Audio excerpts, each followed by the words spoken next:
Hello guys, welcome to my channel মিষ্টিস creation.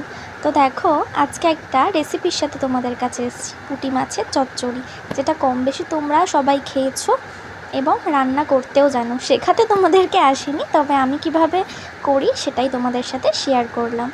তো প্রথমেই পুঁটি মাছটাকে আমি ভেজেই রেখে দিয়েছিলাম।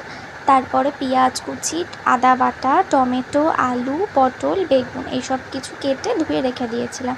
তেল গরম হয়ে যাওয়ার পরে অল্প একটুখানি জিরে ফোড়ন দিয়ে দিয়েছিলাম, কালো জিরে। তারপরে পেঁয়াজ দিয়ে একটুখানি নেড়ে নিয়েছিলাম। ভালো করে একটু ভাজা ভাজা হয়ে গেলে আলু, টমেটো, বেগুন, পটল সব দিয়ে ভালো করে ভেজে নিয়েছিলাম। ওগুলো একটু ভাজা হয়ে গেলেই আমি আদা বাটা দিয়ে দিয়েছিলাম। আদা বাটা দেওয়ার পর একটুখানি ঢেকে রেখে দিয়েছিলাম। ঢেকে রাখার পর যখন কাঁচা গন্ধটা চলে গেছিলো, তো তখন অল্প করে নুন আমি আমার পরিমাণ মতো দিয়েছিলাম। যেহেতু একটু জল দেব, বেশি করে আমি একবারে দিয়ে দিয়েছিলাম নুনটা। নুন, চিনি, লঙ্কার গুঁড়ো, হলুদ গুঁড়ো, জিরের গুঁড়ো সব কিছু দিয়ে ভালো করে একটু কষিয়ে নিয়েছিলাম ঢেকে ঢেকে।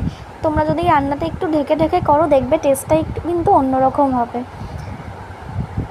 ঢেকে রাখার পরে যখন মশলাটা একটু কষে আসার পরে তখন আমি মাছটাকে দিয়ে দিয়েছিলাম।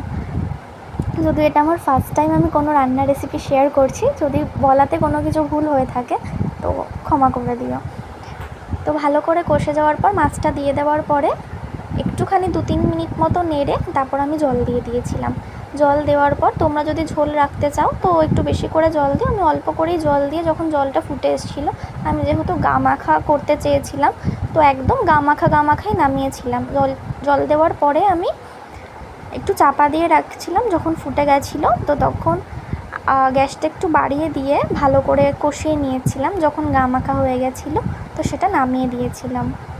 কেমন লাগলো আমার রেসিপিটা তোমরা কিন্তু জানিও। যদিও ফার্স্ট টাইম, আবারও বললাম, যদি ভুল কিছু হয়ে থাকে তাহলে কিন্তু ক্ষমা করে দিও। ভয়েস ওভার দিচ্ছি, একটু নার্ভাস লাগছে। তো তোমরা কিন্তু এভাবে বানিয়ে দেখতে পারো, ভীষণ ভালো হয়, খুব টেস্টি হয়েছিল।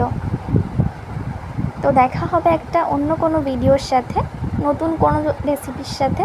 যদি তোমাদের রেসিপিটা ভালো লেগে থাকে তো অবশ্যই একটু কমেন্ট করে জানিও। দেখো, এটা হচ্ছে আমার ফাইনাল লুক। Bye bye.